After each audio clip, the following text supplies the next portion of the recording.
Just about the gayest couple in detective fiction are Nora and Nick Charles. Nick Charles is really the detective, but Nora makes a beautiful and able assistant. You'll hear all about the Charles family when you listen to The Adventures of the Thin Man every Friday beginning January 8th over this station at 8:30 p.m. Eastern Wartime, and for the Pacific Time Zone at 9:30 p.m. Pacific Wartime.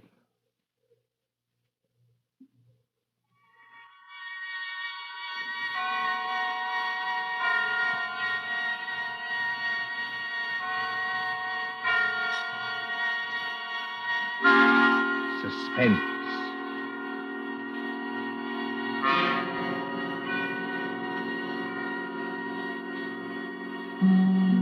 Tonight, Columbia brings you as guest stars two deaf players from the movie lots of Hollywood, the stages of Broadway, Miss Celeste Landy and Mr. George Coloris. They are here to spend with us a half hour of suspense. Suspense is compounded of mystery and suspicion and dangerous adventure. In this series are stories calculated to intrigue you, to stir your nerves, to offer you a precarious situation and then withhold the solution until a last possible moment. Tonight, for instance, Miss Landy plays for us an agreeable young lady who is on the trail of some hot money. And Mr. Coloris plays for us a disagreeable young man who may or may not know more about the money than he says. We trust that with this tale we shall keep you in suspense. For Suspense tonight, CBS presents Alyssa Landy and George Coloris in Nothing Up My Sleeve by John Dixon Carr.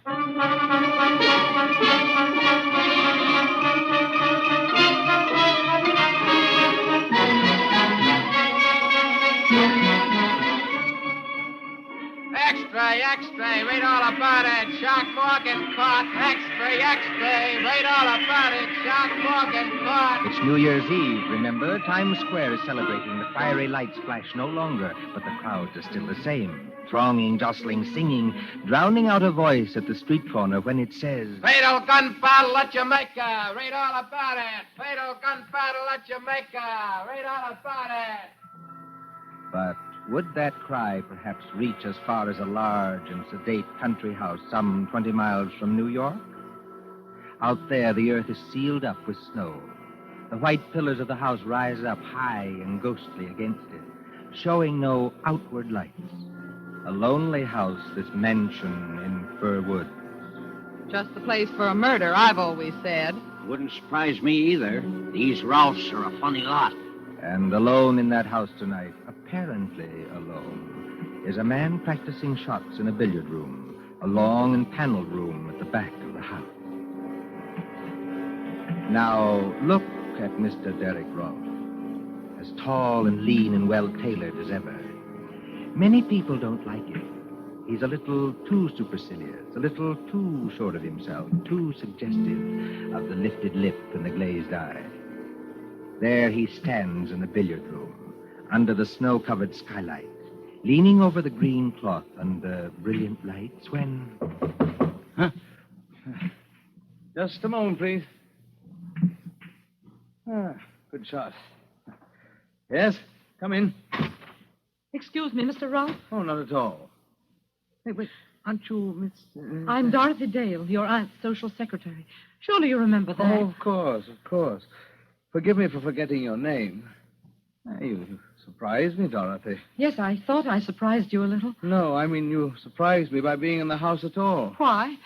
Why? Well, this is New Year's Eve. Shouldn't you be out getting drunk and blowing cardboard horns and doing the other fantastic things that people do? I haven't much heart for that tonight. Please, don't become emotional, Dorothy. I detest emotion. If you're shivering, go over by the radiator. Mr. Rolfe, may I ask you a question? Of course. Did you ever feel sick at heart? Huh? Physically sick, I mean, so that your insides turned over and you couldn't get your breath and... Did you? No, I can't say I did. May I move you aside for just a moment? Thank you. Not bad. Can't you guess why I came here to see you tonight? No. Because I'm in terrible trouble, Mr. Rolfe. Desperate trouble. And I think you can help me. I can help you. How? For one thing, you're making quite a name for yourself as a lawyer. Yes, that's what others have told me. And for another thing, do you know a man named Shark Morgan? Shark Morgan. Shark, did you say? Mm-hmm. Shark Morgan. No, I'm sure I've never heard that name before. You ought to know him. He's a little dark-faced man with most of his upper lip cut away in a knife fight so that you can see all his teeth. That's why they call him Shark. Oh, he sounds like an unpleasant-looking person. He is, or was, a ghastly-looking person. You don't know him? He's not a client of yours? No. I don't believe you. Just a moment, Miss Dorothy Dale. I must put down this cue and say a few words myself. Please do. I don't want to be offensive to you, but it seems to me that for a paid employee of my aunt, practically a servant, you're taking a great deal on yourself. If you're trying to hurt me that way, you're succeeding. But go ahead. You come to me at 11 o'clock at night. You come rushing into this billiard room. Oh, observe, I call it a billiard room, though this is actually a pool table. Just as everything in life gets its wrong name. I entirely agree Yes, but you agree about what? that everything gets its wrong name. Honest men are called thieves, and thieves are called honest men. Would you mind explaining that remark to me? I can explain it very easily. I'm engaged to be married to Jerry Winton. Well, Don't say you don't know who Jerry Winton is. He was in college with you. I played on our extremely second-rate baseball team with him, yes. You never liked him, did you? Liked him? I'm afraid I never noticed him. Jerry Winton works at City and Provincial Bank on 51st Street. He's a teller there. Does that mean anything to you? No. You see, it's not my bank. I was at the City and Provincial Bank yesterday afternoon. Yesterday afternoon, Mr. Rolfe, just before closing time. It was a dark day, and the lights were on. There weren't many people in that big marble hall. I went up to Jerry's window, if that's what you call it.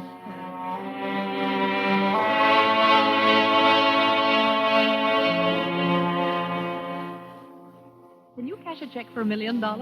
Hello, Dolly. Hello, Jerry. You glad to see me? I am not pleased to see you here, Dolly. I'm never pleased to see you here. And why not? Because I can't make love to you. Can you imagine anybody making love in a bank? Oh, we might sneak into the president's office. As a matter of fact, I've dreamed of holding a party in there. But it'll never happen unless I'm fired, which is very likely. Jerry, sometimes I wish you weren't so easygoing. I'm not easygoing with the bank's money, Dolly. Otherwise, I'd be shoving it out to you through the window in double handfuls like this. Jerry, for heaven's sake, no. They didn't state your business, madam.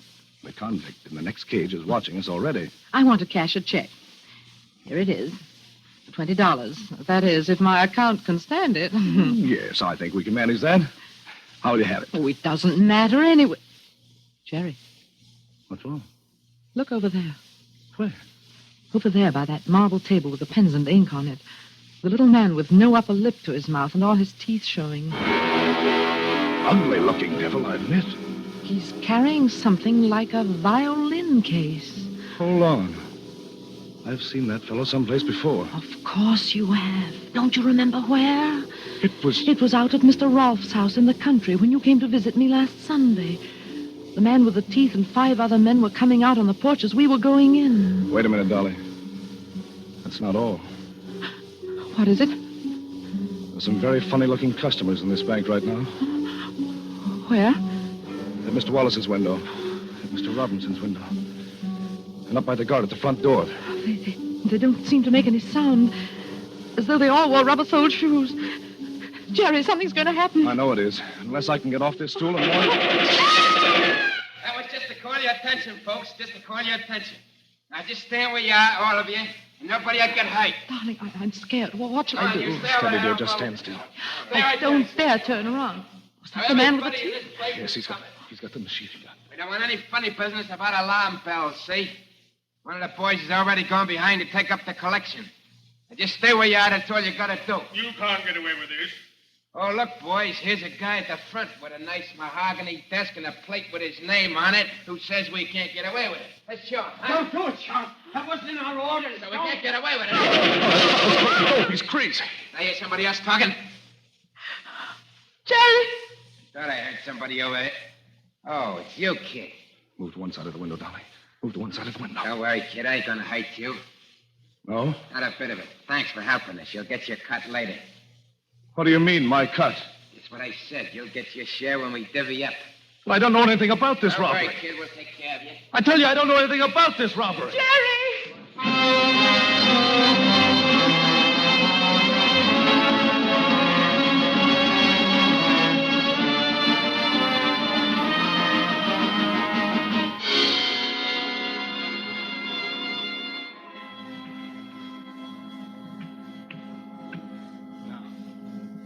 Six ball in the end pocket.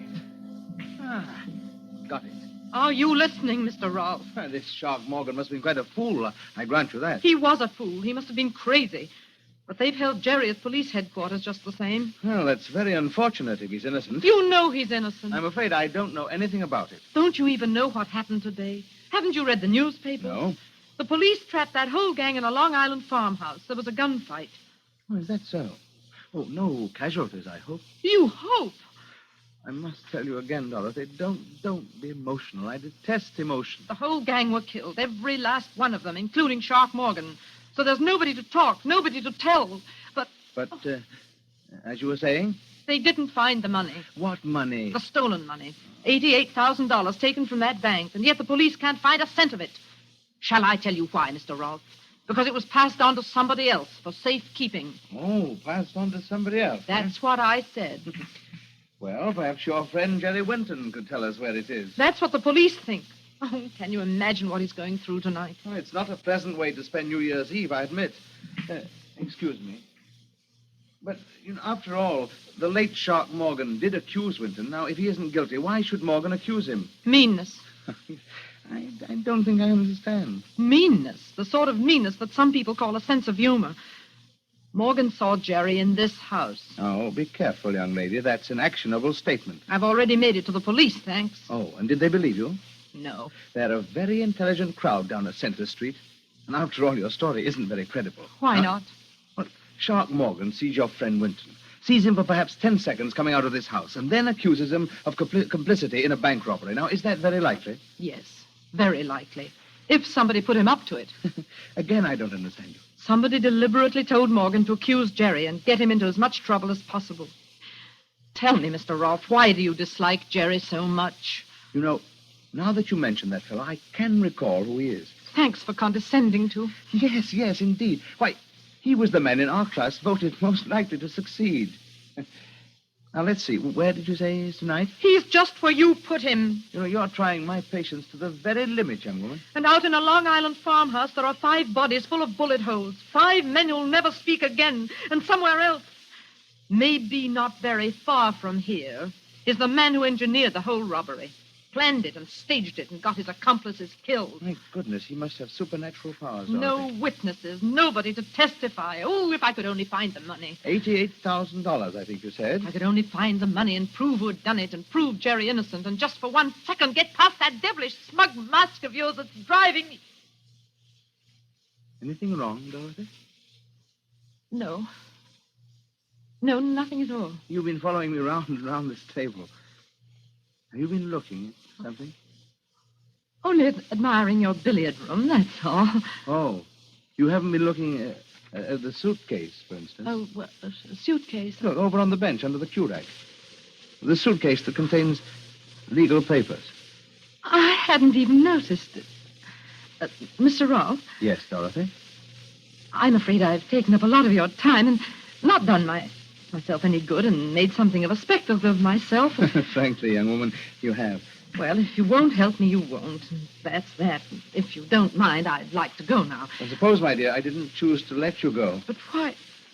Why shouldn't you? What harm can I do? Now, who was it? Was it Meredith who remarked that the last thing to be civilized by man will be woman? I think it was, yes. And, and a slanderous woman can do a great deal of harm. But I haven't done you any harm so far. We're have all I? alone in this house. There's not even a servant here. Now, if I chose to get between you and the door like this... Keep away from me. Oh, I'm not coming near you, Dorothy. I'm merely standing between you and the door.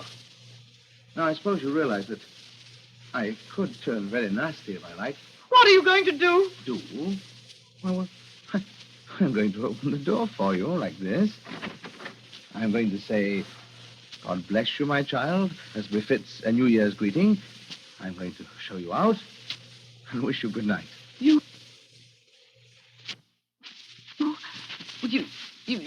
don't mind? Mine? Certainly not. You've got something to hide, haven't you, Mr. Rolfe? No. Nothing, young woman, that I can't hide. Good night.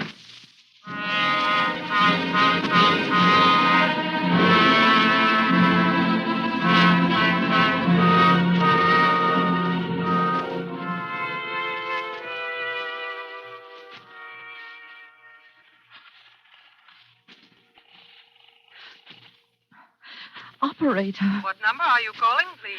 Operator, I want to get to police headquarters in New York City. No. That'll take too long. Wait. Get me the local police station. This is Mallingford 8891. The local police station? Yes, that's right. The number you want is Mallingford 326. I will ring them. Thank you. Hurry. Oh, why is he so confident? What has he got up his sleeve? Mallingford Police Station. Oh, let me speak to the chief of police, please. You're speaking to him, ma'am. Nobody else will stay up here on New Year's Eve. Well, my name is Dale, Miss Dorothy Dale. I'm speaking from Green Acres, Mr. Derek Rolfe's house, about 2 miles up the post road. Do you know it? Yes, I know it, but can't you talk louder? I can hardly hear you. I don't dare talk loud. I'm speaking from a phone just outside the billiard room door. Well, what about it? Listen, you want to recover the city and provincial bank money, don't you? We sure do, miss. That money's hot, but... Well, it's here. It's in this house, in this billiard room now. Oh, who's got it? Derek Rolfe himself. Look, miss, is this on the level? I swear it's true. I've seen the money. The Ralphs are prominent people, you know. I can't help that. There's a big suitcase completely full of money in packages fastened with the paper label of the city and provincial bank. And that's not his own bank. Take it easy now. The lid of the suitcase wasn't quite closed. He thought he'd be alone here tonight, and that's why he was careless. Does he know you saw the money? Did I see the money? I'm not quite sure. You're not sure? No, I could almost have sworn he knew I saw the money, but he didn't seem to care. Be careful. The billiard room door's opening. Well, I heard someone using the telephone out here. Excuse me, Mr. Rolfe. I only... What's this about the door open? No, these doors are rather thick, Dorothy, but I was under the impression that I heard somebody say police. Yes. Well, yes, you did. You weren't phoning the police by any chance, were you? Yes, I was. But why? Go Well, on. Why? As a matter of fact, I was trying to get in touch with Jerry. That's it. He's at police headquarters in New York, and I was trying to get in touch with him to see if they'd let me talk to him on New Year's Eve. You know, I thought it would cheer him up. Look, miss, this is the Mallingford chief of police. Are you still there? What's that? What's Mallingford? Well, it's a New York call relayed through the local station. You don't mind? Not at all. Please go right ahead. Oh, by the way, What? I don't think you will find that money, young woman. Good night.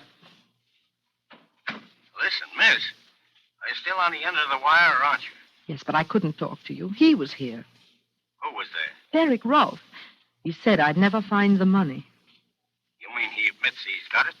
Well, no. He just smiles and smiles. He's got some trick up his sleeve. I know it. Oh, it'll have to be a good one. Please never mind that. Can you come over now? Oh, all right, miss. I'll take a chance.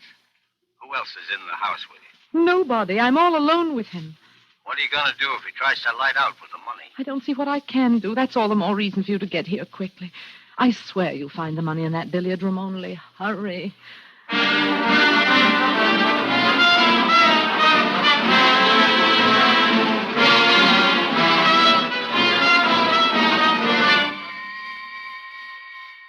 5 minutes. 10 minutes. 15 minutes. It can seem a very long time to a waiting girl crouching in a cold and dim-lit hallway outside a closed door, hearing only the clicking of billiard balls and watching, wondering, and praying until... Miss Dale. Miss Dale. This way. Shh. Miss Dale. I'm Joe Hollister, chief of police. Yes, I recognized your voice. The front door wasn't locked, so I just walked in. I hoped you would. I didn't want to leave here. Has Mr. Rolfe come out of that room since you talked to me? No. And according to what you claim, he's still in there with a suitcase full of money. That's right, Mr. Hollister. Now, look, miss, before we go any further, there's something I ought to tell you. Well? Well, I checked with New York about you. And what did they say? Yes, Miss Hollister. And what did they say about her? Mr. I'm Rolfe! rather interested in knowing that myself. So you could hear everything through that door? Of course I could hear everything through the door, including your conversation with our friend, the chief of police. Good evening, Mr. Hollister. Good evening, Mr. Rolfe.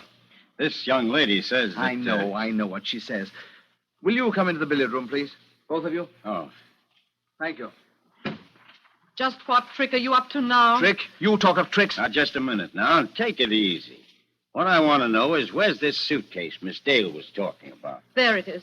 What, you mean that empty suitcase on the bench beside you? Empty suitcase? Yes, that's what I said. It wasn't empty when I left this room. Chief, do you mind seeing for yourself? Well, it isn't empty. It's empty now, miss. Hollister, it would gratify me to clear this matter up here and now. It'll gratify me, too. I'm tired of this slanderous nonsense, and I mean to end it. This young woman told you that I had, what was it? Some $88,000 in this room only a few minutes ago. I still say you had. Curb your temper, please, while I ask you some straight questions. Can you do that? You better answer him, miss. All right, I'll try. Did I or did I not leave the billiard room at any time? No, you didn't. Good. Well, there's only one door and no window. Only a skylight covered with snow. So I didn't leave that way, did I? No, I suppose you didn't. Therefore, unless you're lying, the money must still be in this room. Yes. Then where is it? I don't know. You must have hidden it someplace. Where? I'm afraid Mr. Rolfe's right, miss. Take a look around you. One pool table. Comes apart so you can examine it. One radio. Go on, examine that, too. One overhead light, one standing lamp, one bare bench, one rack of cues, one rack of pool balls. Now, that's everything. Now, can you tell me where I could hide enough money to fill a suitcase? No, I can't. It's impossible, miss. The stuff's not here. It must be here. It's either here or else. Or else what? Or else it vanished. Oh, Mr. Hollister, haven't we had quite enough of this? Yes, I guess we have. Now, look here, Miss Dale. I like the way you talked, and I thought you were talking straight. Will you just tell me why you tried to string me along like that? You know, I think I can tell you, Chief Hollister. I wasn't exactly asking you, Mr. Rolfe, but... Well, go ahead. You know, perhaps, that she's engaged to a man who's mixed up in the city and provincial robbery. He was not. It was neither a very clever nor a very far-sighted attempt. I'm inclined to think that she'll not have a job when my aunt returns. But as I say, it was a case of any old attempt to shield Jerry Whitcomb. Did somebody mention my name? Jerry. Oh, Jerry. Kid, steady. I'm alive. I'm not a ghost. You needn't dive at me like But that. how did you get here? How did you get away? I was trying to tell you, miss, when our host butted in. The DA is convinced your young man had nothing to do with this. That's right, Dolly. And I thought I'd better come out and take you back to New York with me. I was never so glad to see anybody in my life. Put your arms around me. I don't suppose you'd mind if I picked up this cue and went on practicing. Let's try the 8-ball all the way down the table. Come on, Dolly. It'll be New Year's in a few minutes. There's nothing to worry about. There is something to worry about. He's got the money, the whole $88,000. I know it. I'm sure of it. Only we can't find it. It's hidden somewhere in this room. As I said before, haven't we had just about enough of The this? chief of police there won't believe me, but it's true. I've heard a lot about that money myself. I'll bet you have, son. For nothing but hot money, hot money, hot money, and where is it, where is it, where is it, until I thought I was going off my nut. If I could prove Derek Rolfe had anything to do with this, I'd... Dolly, what's the matter? Mr. Hollister, Yes, miss? I think I know now where he's hidden the money. Well, that was a bad shot, Mr. Rolfe. You've made the white ball jump clear off the table. Well, there are plenty of others on the table. I tell you, I know where he's hidden it. Is it in this room? Yes. But where? In the pool table? In the radio? In some secret panel? No. You'd better speak up, Dolly. Has it ever struck you, any of you, that there is such a thing as an invisible piece of furniture? An invisible piece of furniture? You mean we can't see it? No, it's in plain sight. It's smack in front of your eyes. But nobody ever sees it. You can't see it now. We may not understand you, Dolly, but by George, Derek Rolfe does. Look at his face. Yes. I'm looking at it. What's the matter with all of you? Please don't become emotional, Mr. Rolfe. I detest emotion. Miss, There's a reward of $10,000 for the recovery of that money. If you know where it is, tell us. There's nothing easier. It's... Before that young woman says something she may regret, please listen to me. You've got him, Dolly. I don't know how or why, but you've got him. Go on, Mr. Ralph. Tell me, Winton, you and I used to play on the same baseball team, didn't we? That's right. What about it? What did I play on that team? You were the pitcher. Why? Was I good? You're the best control and the best fast one I ever... Wait a minute. Why are you picking up that pool ball? What are you going to do? Take it easy, Mr. Ralph. You three are across the room from me. I have a number of rather dangerous objects on the table here, and I'll split that girl's skull if she says another word. Don't be a blasted fool. You think I can't do it? Well, does that convince you I haven't lost my pitching arm? You didn't even get a chance to raise that gun. No, you don't. Don't try to pick it up. Just let it lie there on the floor. Get behind me, Dolly. You stay where you are. Move a step off first base and... Maybe you'd better listen to him, Miss Dale. Well, what are you going to do, Ralph? You can't keep us here forever. I don't propose to keep you there forever. I'm not so enamored of your company. Now, what's the game? Well, I'll make a bargain with you. Well? My car's outside with a little more gas than the state allows. Give me 1 clear hour to get away. Well, what do you say? I'm a cop, Mr. Ralph. I can't make any bargains with you. No? No, and I'm coming over there after you. And you'll compel me to start throwing. Down, Dolly, down under the table. Oh, you missed that one, Mr. Ralph. I'll not miss with this one. It's a shame to bust that fuel rack, Mr. Ralph, but I'm still coming for you. You've lost your control, old son. You're done for. I tried this. Yeah, that was the wildest pitch yet. Dolly, look. Don't get up, but look. What is it? The radiator. The steam radiator. It's knocked the whole thing sideways. Did you ever see that happen to a radiator before? Of course not, because it's a dummy radiator. Dummy radiator. Yeah, I got you, Ralph. I'm not too old to handle a bird like you. You haven't even got a search warrant. I'll take a chance. Well, what was that about? A dummy radiator? Yes. Look. Look here. It's got a little oil burner inside to make it give out heat. Yeah? And there are hinges at the back to form a lot of compartments where you can hide as much money as you like. I saw the hinges when he told me to go over to the radiator, but I didn't guess what they meant. It's really a safe that never attracts attention because nobody ever notices it. And the stuff's here, all right. There, Mr. Hollister. That's what I saw in the suitcase. I told you there was a $10,000 reward for that, miss. Oh, did you hear that? Turn on the radio, Jerry. Go on, turn it on. Welcome in the new year. Didn't you tell me, all of you, that the money was hot?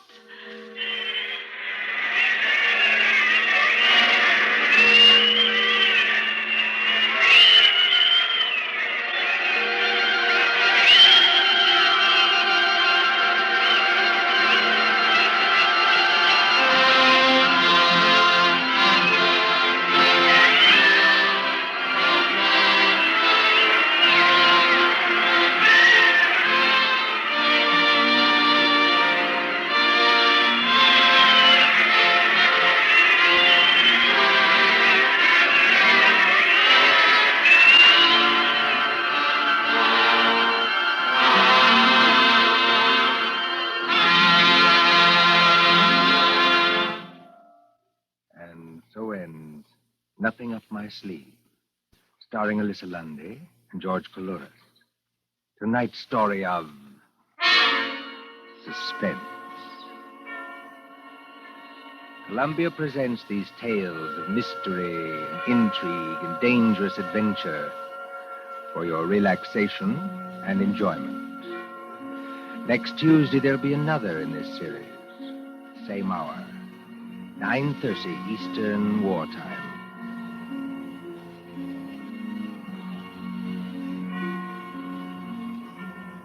William Spear, the producer, John Dietz, the director, Bernard Herrmann, the composer, conductor, and John Dixon Carr, the author, are collaborators on Suspense.